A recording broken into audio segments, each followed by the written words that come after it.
여러분 안녕하세요. 모짜렐라입니다. 인트로가 평소랑 조금 다른 느낌이 나가지고 놀라셨을 거라고 생각하는데 이번 12월 12일에 제 2022년도 1월 리미트 레귤레이션이 발표되었습니다. 그리고 거기에 가장 크게 게시되어 있던 카드 한 장의 존재가 저를 침울하게 만들었는데요. 바로 함께 알아보도록 하겠습니다.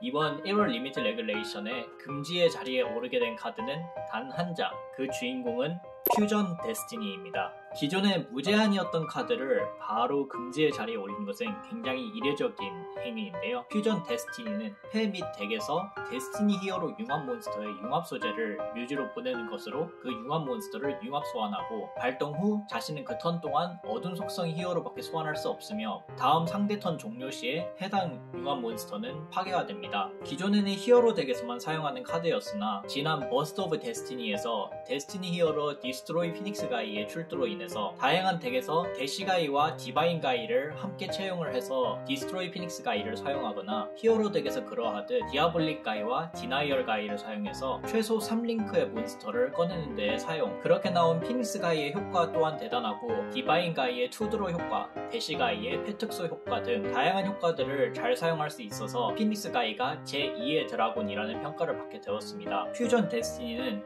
맹세 효과가 아닌 디메리트로서 히어로 소환 제약을 걸어버리기 때문에 덱에다가 3장을 투입을 하고 패에 잡히게 되면은 전개를 모두 마치고 마지막에 피닉스 가이까지 소환하는 데 사용하였었던 만큼 퓨전 데스티니의 제재는 피할 수는 없었으나 단번에 금지의 자리까지 오르게 된 것은 예상치 못한 사태였습니다. 다음은 제한 카드입니다. 제한의 리스트에 오르게 된 카드는 총 3종류인데요. 그중 첫 번째는 팬텀 나이츠 티어 스케일입니다. 팬텀 나이츠 몬스터 또는 팬텀 마법 함정 한 장을 뮤즈로 보내는 효과와 뮤즈에서 자체적으로 소생을 하는 효과를 가지고 있습니다. 현재 티어권에서 탑을 차지하고 있는 팬텀 나이츠의 해당 카드가 제재되는 것은 피할 수 없었습니다. 두 번째 카드는 프랭키즈 뮤입니다. 역시 현재 티어권에 있는 프랭키즈 덱의 1링크짜리 몬스터인데요. 자체적인 효과도 중요하지만 링크 1의 몬스터이기 때문에 융합 또는 링크의 소재로서 뮤즈로 보내진 프랭키즈 몬스터들의 효과를 발동하는 트리거가 될 수 있다는 점이 굉장히 중요한 지원이었습니다. 이러한 프랭키즈 뮤가 한 장으로 줄어든 만큼 초동 전개를 하는데 무리를 줄 거라고 생각되지는 않지만 게임이 조금이라도 길어지게 되면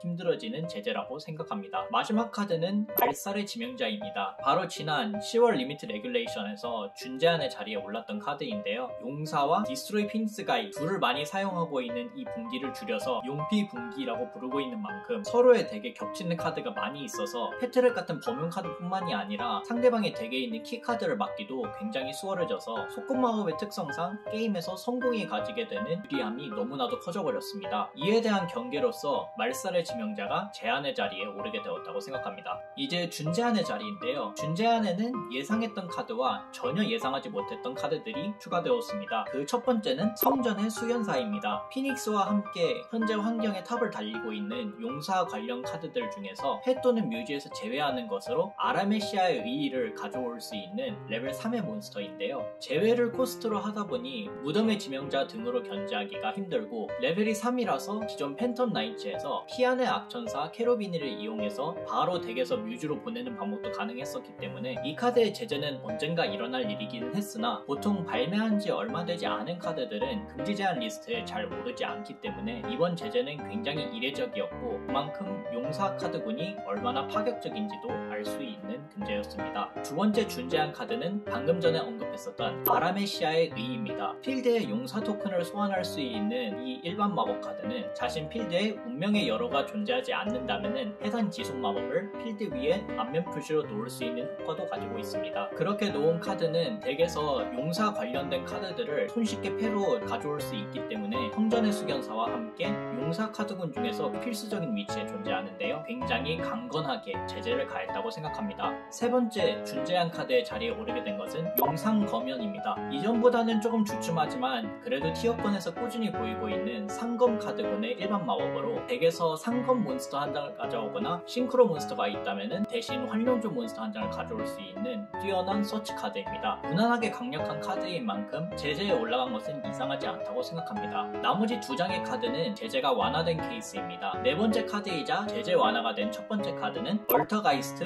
멀티페이커입니다. 함정 카드가 발동하면은 패 덱에서 특수 소환을 할 수 있고, 소환에 성공하면은 덱에서 또 다른 얼터가이스트를 가져올 수 있는 멀티페이커는 처음 플레임즈 오브 디스트럭션에서 발매되었을 때부터 얼터가이스트의 핵심 카드로서 존재했습니다. 그렇기 때문에 빠른 시일 내로 준 제한을 거쳐 제한의 자리에 오르게 되었었는데요. 얼터가이스트가 힘을 못 쓰게 된 지 상당히 오랜 시간이 지난 만큼 멀티페이커를 준 제한으로 제재를 완화를 하였습니다. 마지막 카드는 메타버스입니다. 이에 대해서는 지난 10월 리미트 레귤레이션에서 마종동이 금제 자리에 오르게 되면서 제가 제재가 완화될지도 모르겠다 라고 언급을 한 적이 있는데, 역시 예상대로 제재가 완화가 되었습니다. 마지막으로 제한 해제 카드입니다. 이제 이 카드들은 덱에 다시 3장씩 투입할 수 있는데요. 첫 번째는 랜터메이트, 도크로베트, 조커. 이미 이전 리미트 레귤레이션을 통해서 제한에서 준제한의 자리로 풀리게 되고 무제한의 자리로 풀리게 되었습니다. 이전에 설명을 했듯 통상 소환권을 소비하는 만큼 복수로 잡히면은 힘을 충분히 활용하기 어려운 카드이기에 무제한으로 풀어주기에 가장 손쉬운 카드가 아니었을까 싶네요. 두 번째는 지난 10월 리미트 레귤레이션에서 준제한의 자리로 풀린 영혼을 먹는 오비랍토르. 세 번째는 마찬가지로 함께 풀렸었던 붉은 눈의 암흑 메탈 드래곤입니다. 마지막 네 번째, 제한 해제의 자리에 오르게 된 카드는 희생양입니다. 다른 소환을 막는 대신 자신 필드 위에 양 토큰을 4장을 한 번에 소환할 수 있는 소꿉마법 카드로, 링크 소환이 대두된 이후로 링크 소재를 대량으로 뽑아낸다는 특성 때문에 제재가 되었었던 카드인데요. 예전만큼 사용이 활발하지 않고 링크 몬스터의 사용 역시 2020년 4월 신마스터룰 개정으로 인해서 예전만큼 필수적이 아니게 된 만큼 희생양을 풀어준 것으로 보입니다. 저는 이번에 금지로 갈 카드로서 피안의 악천사 케루비니, 그리고 프레데터 플랜츠 베르테 아나콘다를 예상을 하였었는데요. 디스트로이 피닉스 가이와 관련된 파츠 중에서는 히어로에서는 잘 사용하지 않고 다른 덱에서 2장의 드로우를 허용하게 해주는 디바인 가이가 금지를 가지 않을까라고도 예상을 하였습니다. 하지만 3장 모두 제 예상을 빗나가고 퓨전 데스티니가 금지의 자리에 오르게 되었는데